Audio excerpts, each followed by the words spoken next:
Ken Dedes, leluhur raja-raja Jawa.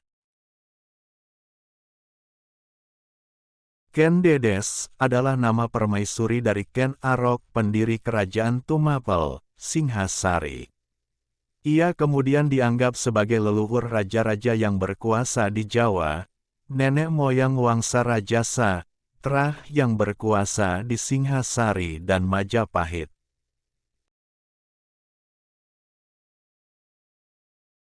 Tradisi lokal menyebutkan ia sebagai perempuan yang maharupa, perwujudan kecantikan yang sempurna. Menurut para raton, Ken Dedes adalah putri dari Empu Purwa, seorang pendeta Buddha aliran Mahayana dari desa Panawijen.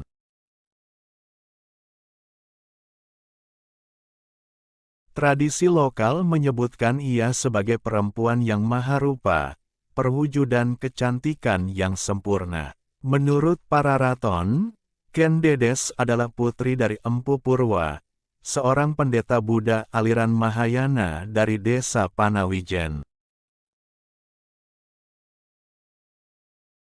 Namun Tunggul Ametung tidak kuasa menahan diri.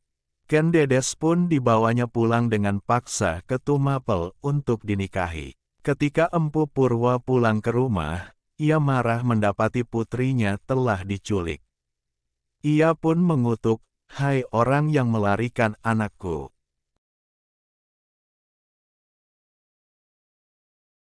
Semoga tidak mengenyam kenikmatan, matilah dia dibunuh dengan keris."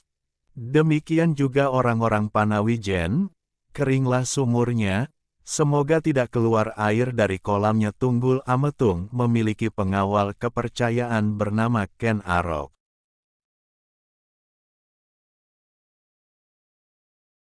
Pada suatu hari Tunggul Ametung dan Ken Dedes pergi bertamasya ke hutan Baboji. Ketika turun dari kereta, kain Ken Dedes tersingkap, sehingga auratnya yang bersinar terlihat oleh Ken Arok. Kemudian Ken Arok menyampaikan hal itu kepada gurunya, yang bernama Loh Gawe, seorang pendeta dari India. Menurut Loh Gawe, wanita dengan ciri-ciri seperti itu disebut sebagai Stri Narikwari yang diramalkan akan menurunkan raja-raja di tanah Jawa. Mendengar ramalan tersebut, Ken Arok semakin berhasrat untuk menyingkirkan Tunggul Ametung dan menikahi Ken Dedes untuk menjadi raja.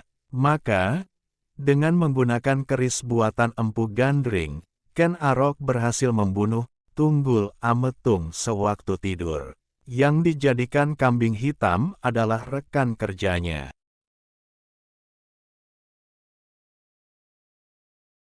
Sesama pengawal bernama Kebo Hijo. Ken Arok kemudian menikahi Ken Dedes, bahkan menjadi aku baru di Tumapel. Ken Dedes sendiri saat itu sedang dalam keadaan mengandung anak Tunggul Ametung. Lebih lanjut para raton menceritakan keberhasilan Ken Arok.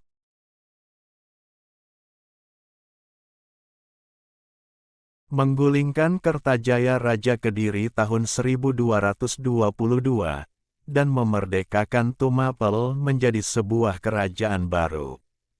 Dari perkawinannya dengan Ken Arok, lahir beberapa orang anak, yaitu Mahisa Wonga Teleng, Panji Saprang, Agni Baya, dan Dewi Rimbu.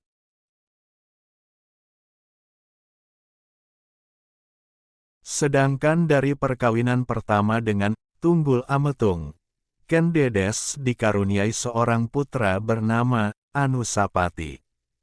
Seiring berjalannya waktu, Anusapati merasa dianaktirikan oleh Ken Arok. Setelah mendesak ibunya, akhirnya ia tahu kalau dirinya bukan. Teman-teman tolong subscribe dan nyalakan lonceng channel Momo Ayo Belajar ini supaya dapat informasi menarik lainnya. Terima kasih.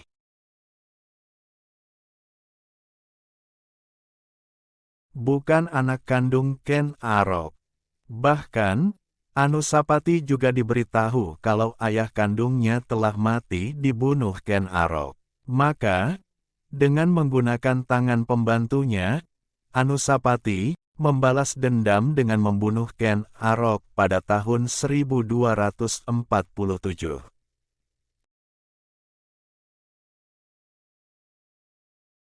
Tokoh Ken Dedes hanya terdapat dalam naskah Pararaton yang ditulis ratusan tahun sesudah zaman Tumapel dan Majapahit, sehingga kebenarannya cukup diragukan.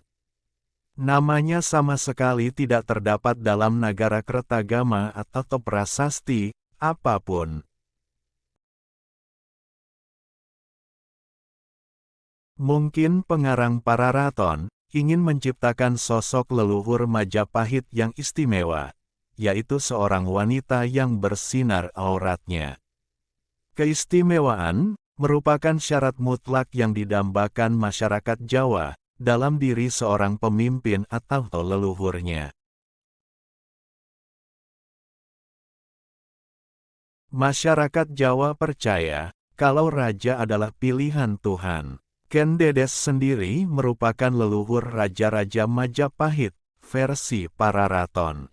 Maka, ia pun dikisahkan sejak awal sudah memiliki tanda-tanda sebagai wanita Nareswari.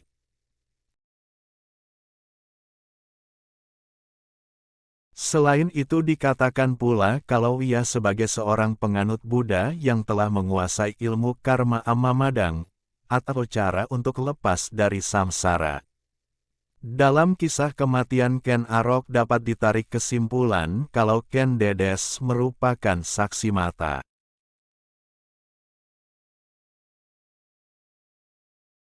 Pembunuhan Tunggul Ametung. Anehnya, ia justru rela dinikahi oleh pembunuh suaminya itu.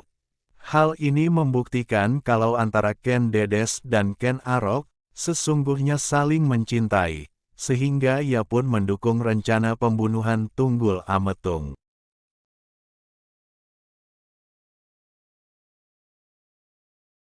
Perlu diingat pula kalau perkawinan Ken Dedes dengan Tunggul Ametung dilandasi rasa keterpaksaan. Tahun kelahiran dan kematian Ken Dedes tidak tercatat dalam naskah dan prasasti manapun.